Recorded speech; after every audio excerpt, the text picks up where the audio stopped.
하나님께서 저에게 주신 말씀은 그 사도 요한을 통해서 주신 그 사귐과 이 생명의 말씀 이 부분에 대해서 은혜를 나누도록 하겠습니다. 이제 이 요한일서를 앞으로 좀 보면서 또 우리의 신앙을 더욱더 성숙시켜 나가기를 원하는데요. 이제 저희가 신앙생활을 수십 년 하고 또 이제 하나님 말씀을 계속 연구하다 보면 이제 저 같은 경우 연구하다 보니까 이제 우리 그런 말 있잖아요. 무엇이 중요한디 그런 말 있죠. 무엇이 중요한디 그런 말 있는 것처럼 진짜 우리 신앙에 있어서 정말 중요한 것이 무엇인가 그런 것들을 이제 더 깨닫게 되고 생각하게 되고 그리고 또 예수님의 제자들을 12사도가 있었잖아요. 그 12사도 중에 이제 사도 바울이 추가됐죠. 추가돼서 사도 바울이 하나님의 이제 예수님의 사도가 되었지 않습니까? 추가되었는데 그래서 이제 가룟 유다 대신 마띠아가 이제 예수님의 사도가 되었고 그래서 12사도인데 사도 바울이 추가되어서 이제 실제적으로 이제 13명의 사도가 있는 거나 마찬가지죠. 그런데 가만히 이제 이 예수님의 제자들 그 사도들의 그 신앙과 그들의 그 복음의 여정 이런 것들도 좀 이렇게 보면 좀 이제 서서히 뭐 어떤 느낌이 와요. 구별이 조금씩은 돼요. 지금 오늘 우리가 이제 앞으로 보고자 하는 이 사도 요한의 그 신앙의 특성이 있고, 그 다음에 이제 요한일서 앞에가 보니까 베드로서가 있죠. 이 베드로의 신앙적인 특성이 있고, 그리고 베드로의 사명의 특성이 또 있고, 베드로서 앞에가 이제 뭐가 있냐면 야고보서가 있어요. 야고보서. 그래서 이 베드로, 야고보, 요한은 그 예루살렘 교회의 그 장로들이었잖아요. 장로들. 그 당시에. 근데 이 베드로, 야고보, 요한, 이 성경 순서로는 야고보, 베드로, 요한, 이 성경이 함께 이렇게 묶여 있죠. 묶여 있는 것을 이제 우리가 알 수가 있어요. 그리고 그 앞에는 이제 주로 바울 서신이 나와 있잖아요. 사도 바울이 기록한 그 성경들이 쭉 앞에가 나와 있죠. 그래서 제가 왜 이 말씀을 드리냐면, 각자 우리들도 하나님 앞에 저희를 쓰시는데 우리들의 달란트대로 쓰시지 않습니까? 또 우리의 성품대로 하나님이 사용하시고 우리 은사대로 하나님이 사용하시고, 그런데 이 예수님의 12사도라고 본다면 이제 마띠아는 예수님의 제자가 되었지만 기록이 없어요. 기록이 성경에. 그래서 그냥 우리가 이제 무시할 수 있는 건 아니죠. 왜냐하면 기록되지 않는 역사도 엄청 많기 때문에. 그리고 기록되지 않는 역사가 우리는 기록을 못했어도 이제 하나님 나라에는 다 기록이 되어 있는 거지 않습니까? 우리들의 그 각자 행위책에. 그래서 우리가 그것을 뭐 판단할 수는 없지만 대략 그냥 쉽게 12사도 이렇게 얘기를 하고, 그 중에서 이제 두드러진 그 예수님의 제자 사도들을 이렇게 보면 바울하고 야고보, 요한, 베드로 이렇게 이제 우리가 좀 생각해 볼 수가 있죠. 물론 마태, 마가도 이제 마찬가지죠. 그러기는 하지만은 근데 이 베드로 같은 경우는, 베드로 하면 우리가 어떤 느낌이 듭니까? 좀 급하다는 느낌이 들잖아요. 급하다는 느낌. 그리고 또 절제되고 다듬어진 그런 성품보다는 훌륭한 그 믿음과 좋은 그 마음을 가지고 있지만 좀 급한 성격이 드러나죠. 이제 가장 대표적인 케이스가, 베드로의 급한 성질을 나타내는 대표적인 케이스가, 성경이 여러 가지가 있는데 가장 큰 거라고 하면 우리가 뭘 얘기할 수 있겠습니까? 그죠? 예, 말고의 귀를 이제 잘라버린 거. 예수님을 잡으러 왔던 그 대제사장의 종들이죠. 종들 중에 한 명인 말고의 귀를 그냥 잘라버린 것이죠. 그래서 예수님이 말고의 귀를 다시 고쳐주시면서 칼을 칼집에 다시 넣으라. 그러면서 하신 말씀이 뭐였습니까? 칼을 사용하는 자는 칼로 망한다라는 말씀을 해주셨죠. 또 베드로의 그 급한 성품을 좀 보면 그 변화산에서도 마찬가지죠. 변화산에서 예수님이 야고보와 베드로, 요한을 특별히 데리고 다니셨어요. 아마 더 사랑하셨는지도 모르겠어. 근데 예수님이 누구를 더 사랑하고 덜 사랑하고 그러지는 않으셨을 것 같고, 특별히 베드로와 야고보, 요한 이 세 제자를 이렇게 자주 데리고 다니셨잖아요. 중요한 사건마다. 그래서 변화산에 가서 베드로, 야고보, 요한을 데리고 가서 이제 모세가 나타나고 또 누가 나타났습니까? 엘리야가 나타났잖아요. 그래서 모세와 엘리야, 예수님이 대화하는 것을 보고 거기서 이제 베드로가 했던 이야기가 아주 급하죠. 여기에 초막 셋을 짓겠다.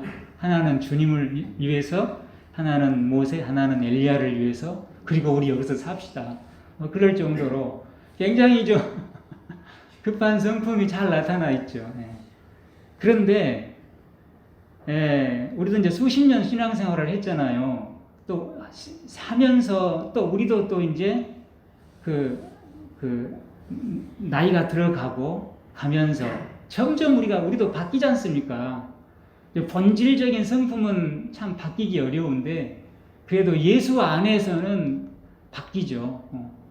본질적인 성품이 안 바뀌는 것은 우리가 온전히 그 예수님 안에서 그 신앙에서 완전히 우리가 잊지 못하기 때문에 안 바뀌는 것이고, 사실은 우리가 예수님과의 오늘 말씀의 제목이 사귐인데 깊은 교제 속에서 이렇게 신앙으로 살게 되면 우리의 본질적인 성품도 바뀌죠. 그런데 우리가 이제 경험한 게 사람은 참 안 바뀐다라는 이야기를 하죠. 그걸 보면 이 땅에 예수님을 믿는 우리 그리스도인들이 하나님을 섬기는 데 있어서, 신앙생활을 하는 데 있어서 우리 예수님과 하나님과 성령님과 깊은 교제 속에서 신앙생활을 하는 경우가 별로 없다라는 것을 또 나타내는 것입니다. 그런 것의 반증이죠. 깊은 주님과 교제 속으로 교제하는 깊은 신앙을 하게 되면 우리는 바뀔 수밖에 없죠. 지식이 아니고, 아는 지식이 아니고, 그것이 우리의 인격이 되고 성품이 되고 삶이 되고 신앙이 되는 오늘 생명의 말씀인데, 생명의 말씀이 우리의 인격이 되고 신앙이 되고 삶이 되는 이런 본질적인 변화가 우리 안에 나타나게 되어 있거든요. 반드시. 근데 그것이 덜 나타났다거나 안 나타났다거나 우리의 옛것이 그것을 구약 성경에서는 쓴뿌리라고 하는데, 그런 것들이 그대로 보존되어 있다면 우리가 주님을 믿는 그 신앙이 피상적인 신앙이지 깊은 주님과의 교제, 자기 부인과 새로 자기를 부인하고 새롭게 이제 우리가 태어나는 그런 중생의 신앙에서 이루지 못했다라고 이제 말할 수 있는 거죠. 근데 그런 경우가 너무 많다는 걸 우리가 알게 되면서 우리가 또 오늘 이런 말씀을 나누고 또 우리가 느끼게 되는 거죠. 결단하게 되는 거죠. 근데 이렇게 좀 급했죠, 베드로가. 한 가지만 더 예를 들면, 그 요한복음 그 20장쯤 보면 그 예수님이 이제 십자가 지시고 그리고 이제 무덤에 그 장사됐잖아요. 돌무덤에. 그때 이제 거기를 찾은 대표적인 여인이 이제 막달라 마리아인데, 막달라 마리아가 그 무덤에 이른 새벽에 일찍 갔더니 무덤 문이 열려져 있었다. 요한복음의 기록 그대로만 보면. 그래서 급히 제자들에게 와서 베드로하고 예수님의 사랑하시는 제자라고 성경에 표현되어 있는 제자는 오늘 본문을 기록한 사도 요한이에요. 사도 요한에게 예수님의 무덤 문이 열려 있더라, 이렇게 막달라 마리아가 말하니까 베드로하고 이 사도 요한이 예수님 무덤을 향해서 달려가는 내용이 나와요. 우리가 성경을 그냥 보니까 그렇지 좀 깊이 있게 보면 굉장히 재밌어요. 재밌고 은혜가 돼요. 베드로하고 이 사도 요한 두 제자가 예수님 무덤을 향해서 막 달려가요. 일종의 다름박질을 했어요. 달리기에서 누가 이겼을까요? 베드로가 이겼겠어요? 아니면 베드로가 좀 더 나이가 많겠죠? 요한보다는 사도 요한은 거의 막내니까. 그거 힌트죠. 아무리 뭐 달리기 잘해도 세월에는 뭐 장사가 없다고 베드로가 좀 졌어요. 져서 사도 요한이 먼저 도착을 했어요. 근데 사도 요한은 무덤에 도착해가지고 고개를 갸웃했어요.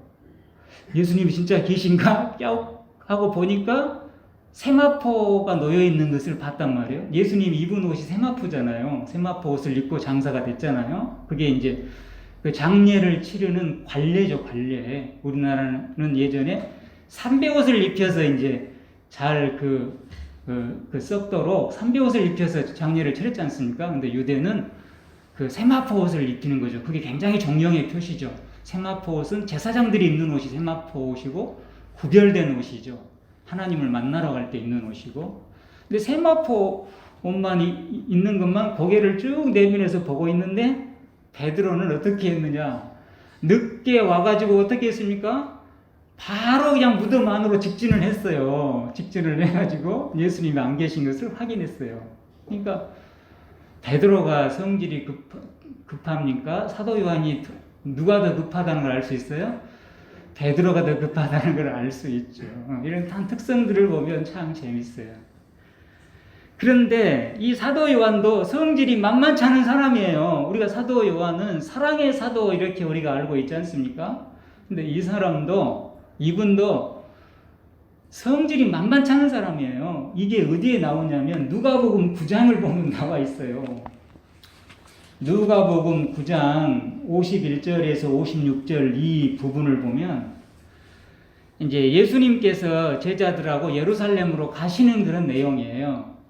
예루살렘으로 왜 가시겠습니까? 이제 그 십자가 지기 위해서 예루살렘으로 가시죠. 근데 우리가 잘 알듯이 예루살렘은 남쪽이고 나사렛이 있는 갈릴리는 북쪽이죠. 그리고 이 갈릴리 북쪽하고 예루살렘 남쪽하고 사이에 있던 그 지방이 어느 지방인지 아시죠?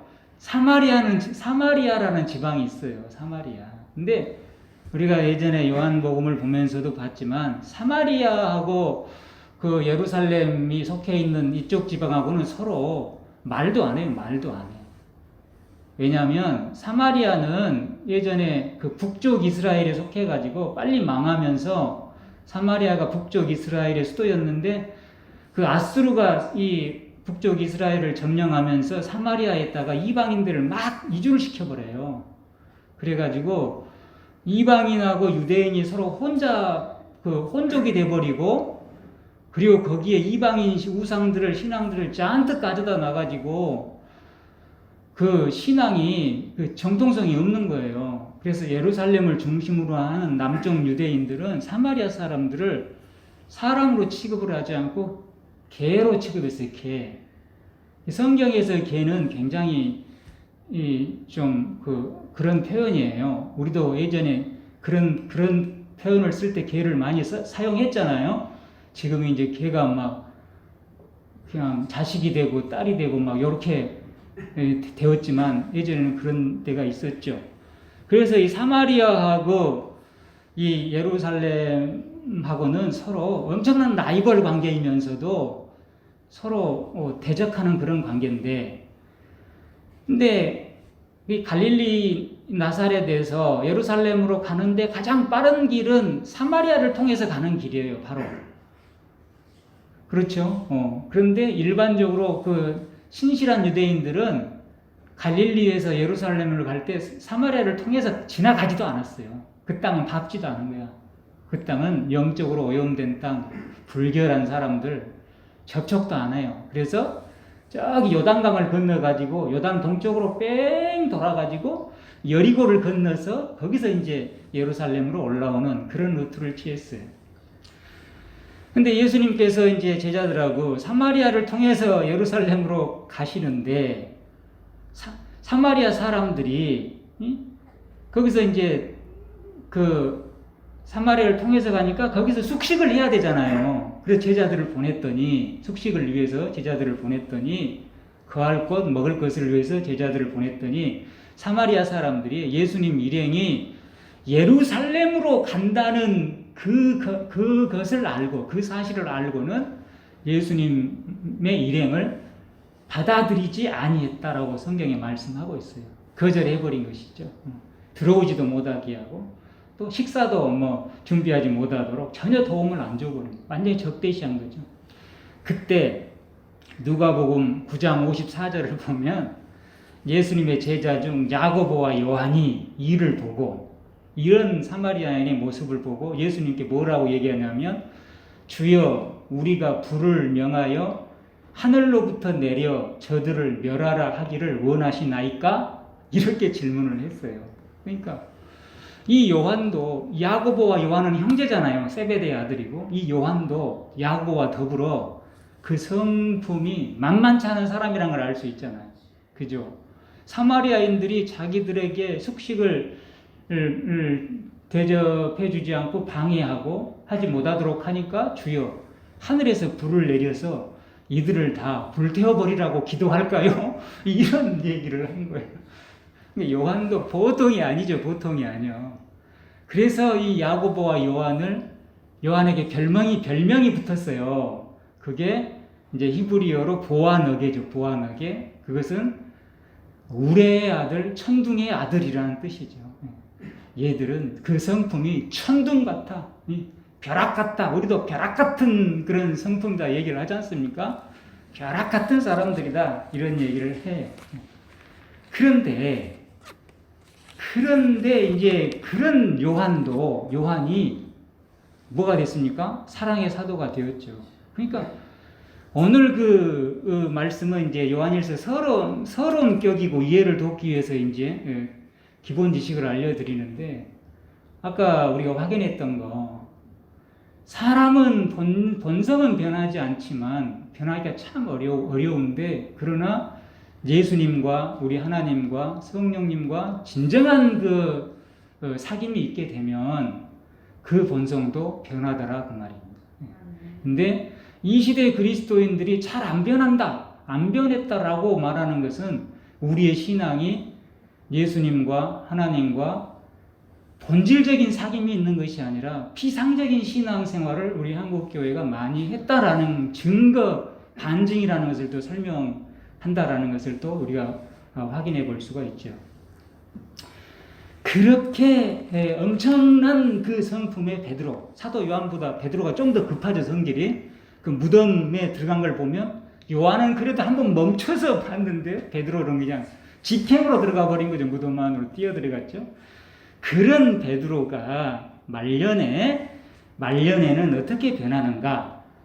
베드로 전서가 있고 후서가 있잖아요. 근데 후서 1장 4절에서 그 10절 그 부분을 보면 뭐가 나오냐면 신성한 성품이라는 말이 나와요. 신성한 성품. 베드로 후서 1장 4절에 보면. 그러니까 베드로하고 어울리지 않는 이야기가 나온 거예요. 지금 신성한 성품이라는 것은. 그렇지 않습니까? 근데 베드로 이제 말년인데 4절 보면 이 베드로 후서 1장 4절 보면 이제 이런 이야기죠. 우리는 그 보배롭고 지극히 큰 약속을 우리가 받은 사람들이다 라는 거예요. 이제 우리 예수 믿는 사람은 하나님께 약속을 받은 사람이잖아요. 근데 그 약속이 어떤 약속입니까? 지극히 보배롭고 큰 약속을 받았죠. 그것은 구원의 약속을 받은 거잖아요. 구원의 약속과 더불어 하늘나라 상급의 약속을 받은 것이죠.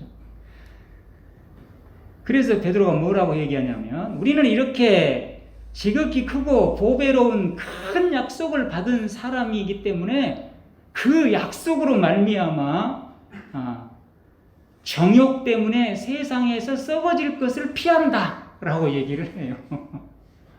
그러니까 엄청난 약속을 우리는 가지고 있는 것이죠. 가장 중요한 것을 가지고 있죠. 그래서 가장 중요한 걸 가지고 있기 때문에 그 약속으로 말미암아 그 약속을 지키기 위해 그 약속을 붙들기 위해서 정욕으로 말미암아 우리를 세상에서 썩어지게 하는 그런 것들을 우리가 피한다라는 것이요. 피하고 대신에 어디에 참여하냐면 신성한 성품에 참여한 자가 된다라는 얘기를 해요. 할렐루야.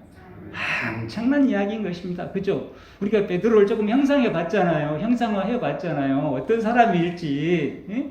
그런데 그런 베드로가 이제 하나님을 믿고 예수님을 만나고 그리고 신앙으로 성품과 인격이 믿음이 이제 단련되고 나서 하는 이야기죠. 우리는 정말 엄청난 큰 보배로운 약속과 그런 그런 구원의 약속이 있기 때문에 그것이 너무 커서 그게 가장 중요하기 때문에 세상에서 썩어질 것 같은 그런 것은 다 피해버리고 대신에 무슨 성품이 된다는 거예요? 신성한 성품이 된다라는 것이요. 신성한 성품은 성경이 밖에서 신성한 성품이고 옛날에는 뭐라고 나오냐면 신의 성품에 참여한 자가 된다 이렇게 말씀하고 있어요. 신의 성품. 그러니까 이 요한 복음에도 보면 후반 한 19장쯤 16장쯤 되려나요? 아마 그럴 것 같은데 16장쯤 있을 것 같은데 그 얘기하잖아요. 성령님이 우리 안에 거하시면 우리는 신이다라는 표현이 나와요. 그 시편의 그 말씀을 인용한 것이거든요. 그러니까 우리의 그 신앙의 그 수준이 얼마나 무궁하고 깊고 그리고 아주 거룩하게 확장되는지를 알려주는 것이잖아요. 우리가 세속에 사는 사람들인데 성령님을 모시고 있으면 우리는 신과 같은 사람들이다. 신이다라고 했다라는 표현을 인용한 게 나와요. 이런 부분은 다음에 좀 더 보죠. 그래서 베드로후서 1장 5절을 보면 그런 성질 급했던 베드로가 무슨 얘기를 합니까? 너희가 더욱 힘써 너희 믿음의 무엇을 덕을 믿음의 덕이라는 이야기를 해요. 믿음의 덕. 베드로는 이 믿음은 강조가 될 수 있죠. 표현할 수가 있죠. 근데 그 믿음의 덕이라는 말은 베드로랑 좀 안 어울릴 것 같은데 믿음의 덕을 이야기합니다. 그리고 덕에도 뭐가 있어야 돼요? 지식이 있어야 된다는 얘기를 하고 지식에는 절제가 있어야 되고 그 절제에도 인내가 있어야 되고 그 인내에는 경건이 있어야 되고 경건에는 형제 우애에 사랑을 더하라 이런 얘기를 해요. 그러니까 이 말은 베드로하고 전혀 어울리지 않는 그런 이야기를 하는 거예요, 사실은. 근데 엄청난 이야기예요. 짧게 봤지만 우리가 예전에 봤고 또 다음에 다시 또 이 부분을 볼 기회가 있겠지만 엄청난 이야기를 하는 것입니다. 그러니까 이 베드로가 이렇게 변화됐다는 것이잖아요. 근데 사도 요한도 마찬가지잖아요. 그 보아너게 천둥 벼락 같은 아들, 이 벼락 같은 성품 얘기를 했는데 그 베드로가 그 사도 요한이 이렇게 사랑의 사도. 이것이 예수님과 하나님과 성령님과 교제를 통해서 신앙의 성숙을 통해서 이루어져가는 이런 것을 우리에게 알려주고 있잖아요. 이제 바울을 한번 얘기를 해줄게요. 이해를 돕기 위해서 사도 바울은 그 이방인의 사도 바울이 얘기하죠. 나는 이방인의 사도로 하나님이 부르셨다라고 얘기하잖아요. 베드로 같은 경우에는 베드로나 요한 같은 경우에는 유대인의 사도지만 나는 하나님께서 이방인의 사도로 부르셨다 이렇게 사도 바울이 얘기를 하죠. 그리고 사도 바울이 이제 그 하나님 앞에 가기 직전에 쓴 책이 디모데후서인데 디모데후서 그 4장을 보면 사도 바울이 이제 자신의 삶을 돌아보는 내용이 나와요. 자신의 삶을 돌아보는 내용이 나오는데 그 디모데후서 4장 6절 7절을 보면 뭐라고 얘기하냐면 전제와 같이 내가 벌써 부어지고 나의 떠날 시각이 가까웠도다 라는 말을 합니다. 그러니까 참 인생이라는 것이 전제는 하나님 앞에 향기로운 그 술을 붓는 거예요. 우리가 그 물을 한번 부어보세요. 어떻게 부어집니까? 금방 쑥 내려가잖아요. 우리 인생이 이렇다라는 것이죠. 이렇게 내 전제와 같이 내가 벌써 부어지고 내 인생이 끝나고 훅 지나가고 나의 떠날 시각이 가까웠도다. 그러면서 뭐라고 얘기하냐면 나는 선한 싸움을 싸우고 달려갈 길을 마치고 믿음을 지켰으니 이제후로는 나를 위하여 의의 면류관이 예비되었다. 이렇게 얘기를 해요. 그러면 사도 바울은 자신의 인생을 돌아보면서 자기의 인생을 뭐로 지금 비유했습니까? 선한 싸움으로 비유했어요. 선한 싸움.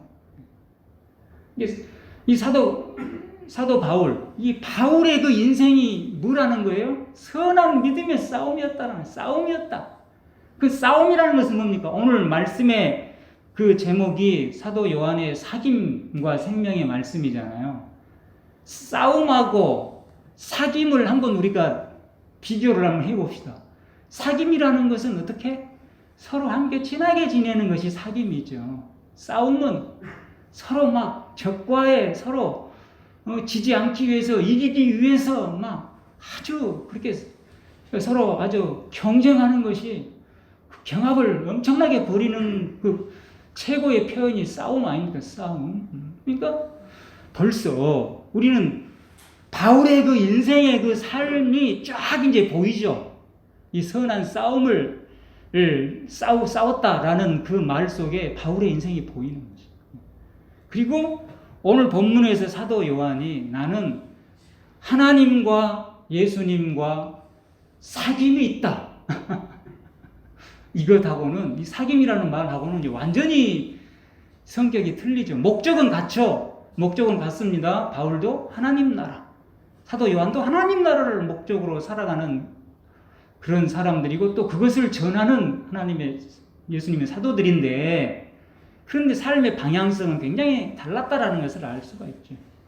그럼 바울은 왜 자기 인생을 선한 싸움이 될 수밖에 없었나? 하나님은 이 바울의 은사와 성품을 통해서 이렇게 사용하셨죠. 바울이라는 사람은 굉장히 그 정열적인 사람이라는 것을 우리가 좀 알 수 있잖아요.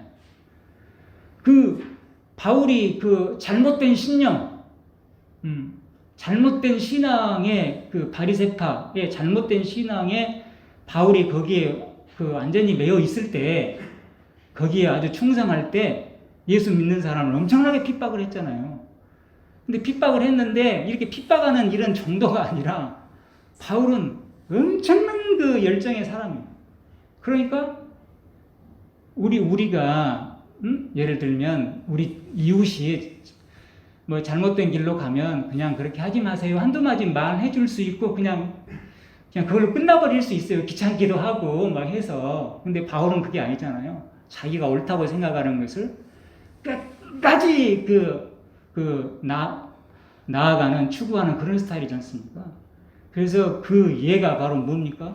예수 믿는 사람을 막 잡아다가 대제사장에게 갖다 주고 핍박하고 했는데 그 결정판이 그 대제사장의 공문을 가지고 어디까지 갔어요?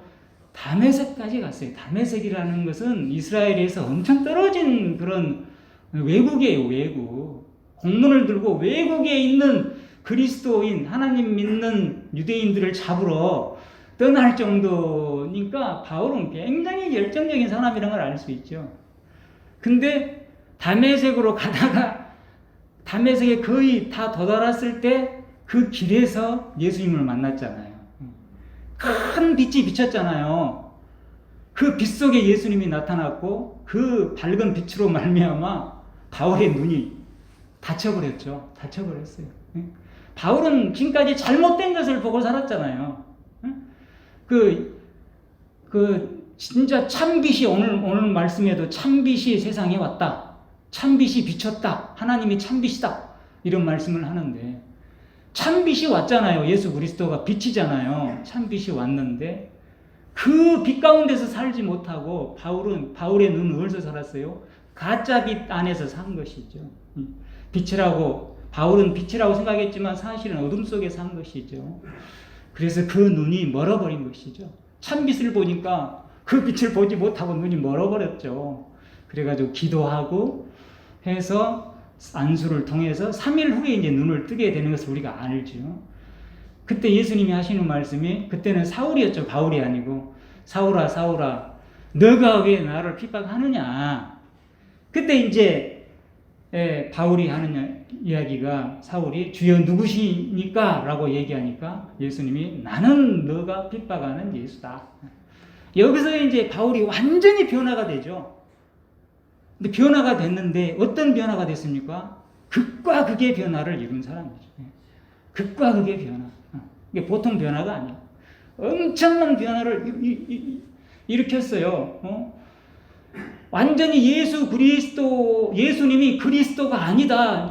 예수님이 그리스도라는 말은 완전히 이것은 잘못된, 하나님을 모독하는 너무너무 나쁜 거예요. 나쁜 얘기예요.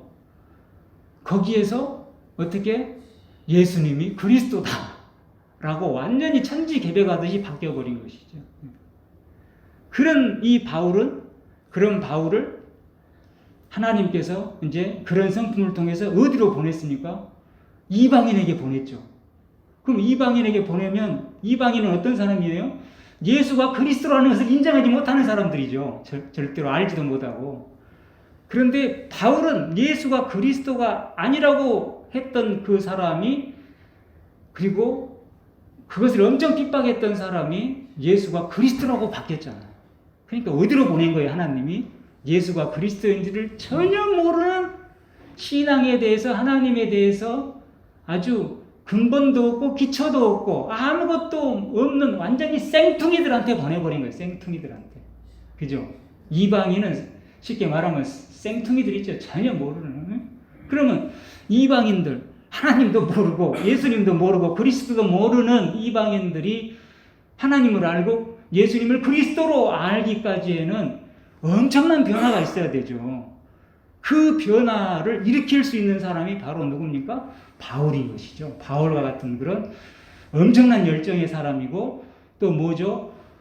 직접 본인이 그런 변화를 체험한 사람이기 때문에. 그래서 바울은 이방인의 사도가 될 수밖에 없는 거예요. 그래서 바울이 후에 고백하죠. 하나님께서 나를 이방인의 사도로 만들기 위해서 이렇게 나를 하나님이 단련시키고 훈련시키시고 나에게 은혜를 베풀었다라는 말씀을 후에 얘기하잖아요. 그래서 내가 이방인의 사도가 된 것은 내가 된 것이 아니고 하나님의 은혜다. 이런 고백을 고린도 전서 15장에서 얘기를 하지 않습니까? 그러니까 바울의 삶은 평생 무슨 삶이었어요? 신앙도 모르는 그런 사람들을 향해 나아가서 그 사람들에게 그리스도의 그자도 모르는 사람에게 예수가 그리스도인 것을 완전히 가르치는 사람입니다. 그러니까 이 바울의 삶이 얼마나 힘들었겠어요. 그래서 바울은 자기 인생을 싸움으로 표현한 거예요. 그렇지 않습니까? 어느 정도 알면, 기초가 돼 있으면 가르치기가 쉽잖아요. 근데 기초가 전혀 없는 사람한테도 가르치려면 굉장히 힘든 과정이죠. 그래서 바울은 자신의 인생이 그 싸움, 믿음의 선한 싸움이 될 수밖에 없었어요. 그래서 바울은 계속 강조한 것이, 가르친 것이 그거죠. 예수가 바로 그리스도야. 그리스도가 우리를 위해서 십자가를 졌어. 십자가를 지시고 우리의 죄를 사하시고 그리고 부활하셨어. 그래서 우리에게 천국을 선물하셨어. 이걸 알려주는 거잖아요. 그죠? 초신자들에게 가르치는, 생뚱이들을 신앙으로 인도하는, 구원으로 인도하는 그 역할을 하는 거예요. 근데 이 베드로나 요한, 또 야고보도 그렇지만은 이런 분들은 누구를 대상으로 주로 했어요? 하나님을 아는 유대인을 대상으로 한 거예요. 유대인 중에 그리스도인들을 대상으로 한 거예요. 유대인이 다 그리스도인은 아니잖아요. 유대교인들이 주로인데, 거기서 유대인들 중에 예수님을 그리스도로 믿는 유대인 중에 그리스도인을 대상으로 한 거예요. 그러니까 뭡니까? 이것은 막 바울처럼 완전히 생뚱이들에게 한 것이 아니라 하나님을 아는 사람들에게, 어느 정도 신앙인들에게 가르치는 것이에요. 그러니까 벌써 틀리죠. 어느 정도 신앙인에게 가르치는 것이죠. 그래서 제가 이제 말씀을 정리합니다만은, 오늘 왜 이 바울하고 베드로, 야고보, 요한을 서로 비교하는 이 말씀을 드리는가? 이건 우리 한국 교회도 지금 복음이 전파된 지가 100년이 훨씬 넘었잖아요. 처음에는, 과거에는 뭐였습니까? 사도 바울이 그 하나님도 모르는, 예수님의 예자도 모르는 그 지역으로 가서 예수님을 전하는 그런 위치에 우리 한국이 있었죠. 그래서 그런 어떤 신앙, 예수가 그리스도를 통한 하나님의 구원, 이런 것이 주된 메시지였다면, 지금 우리나라에서 예수님이 믿든 안 믿든 간에 예수님이 그리스도인지 모르는 사람은 아무도 없어요. 그죠? 이제 100년이 훨씬 넘었어요. 이제 우리도 뭐가 된 거예요?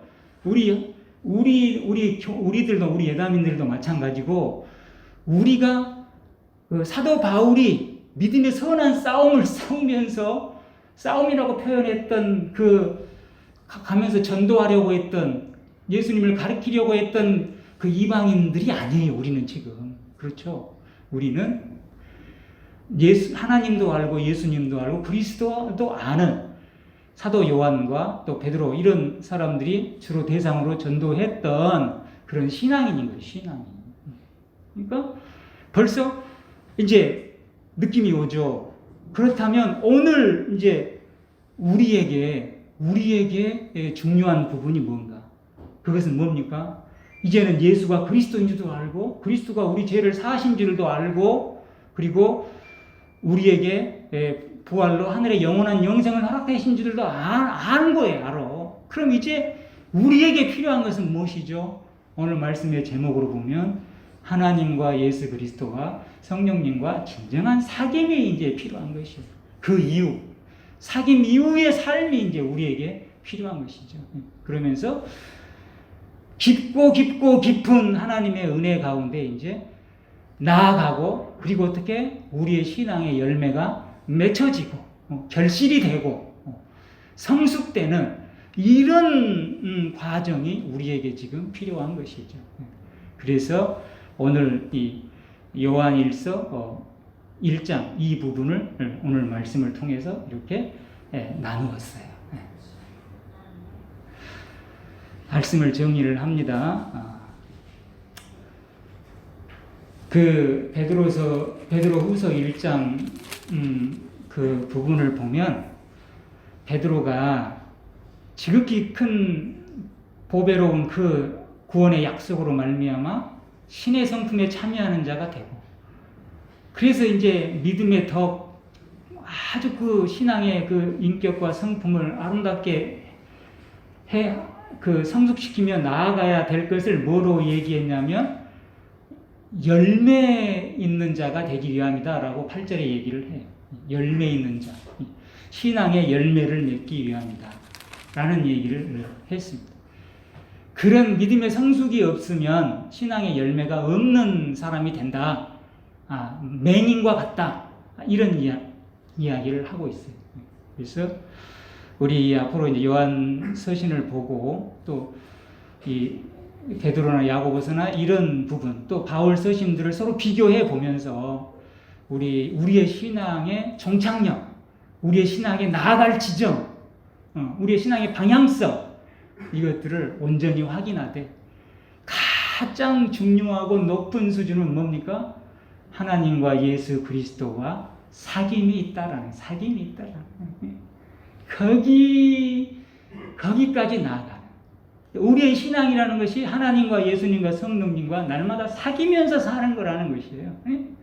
이 부분의 그 신앙의 삶을 우리들이 체험하고 또 살아가고, 그럼으로써 하나님의 놀라운 은혜와 그 기적을 또 우리가 알고, 또 신앙의 그 아름다운 성품의 신앙의 열매를 맺으며 또 전하고 나누어주고, 진짜 이제 본질적인 신앙의 모습이 우리 예담인 안에, 또 바라기는 이 땅의 그리스도인 안에 있기를 주님의 이름으로 축원을 드립니다. 기도하겠습니다. 거룩하신 아버지, 오늘 우리 하나님과 성령님과 우리 예수님과의 그 사귐에 대해서 사도 요한이 말씀해 주었습니다. 정말 이 요한일서를 전하면서 사도 요한이 말하기를 3절 보면 너희로 우리와 사귐이 있게 하려 함인데 이것은 우리의 사귐을 바로 알려주기 위함이다라고 말하면서 우리의 사귐은 아버지와 그의 아들 예수 그리스도와 더불어 누리고 있다라고 말씀하고 있습니다. 요한복음 14장 20절에는 그날에는 내가 아버지 안에 아버지가 내 안에 너희 안에 내가 있을 것이다 라는 말씀을 통해서 또 하나님 성령님 예수님과의 그 사귐과 교제의 누림에 대해서 또 말씀해 주셨습니다. 아버지, 우리의 그 인생에 가장 중요하고 우리 신앙의 본질, 그 목표가 무엇이고 방향성이 무엇이 돼야 되는지를 알려주고 있습니다. 인용할 것이 조금 덜 될 수도 있지만 고 이건희 회장께서 병상에 누웠을 때 이런 글을 남겼다고 합니다. 젊었을 때 너무 어떤 세상의 목적을 위해서 그렇게 너무 과하게 살지도 말고 또 이제 나이가 들어서는 건강이 가장 중요하다라는 얘기를 했다고 합니다. 그분은 하나님을 믿지 않는 사람이기에 이 세상에서의 건강이 당연히 최고의 가치라고 표현했지만 우리에게는 이 세상에서의 건강이 두 번째로 중요한 것이고 그리고 가장 중요한 것은 영원한 그 하나님 나라 갈 수 있는 영적인 건강이 가장 중요한 것입니다. 그렇지만 그분의 이야기가 또 설득력이 있는 게 그분의 입장에서 보면 이 세상에서의 건강이 세상에 있을 때 가장 중요하기 때문에 너무 세상적인 것을 위해 막 싸움질하듯이 살지 말고 여유롭게 살 것을 말씀했고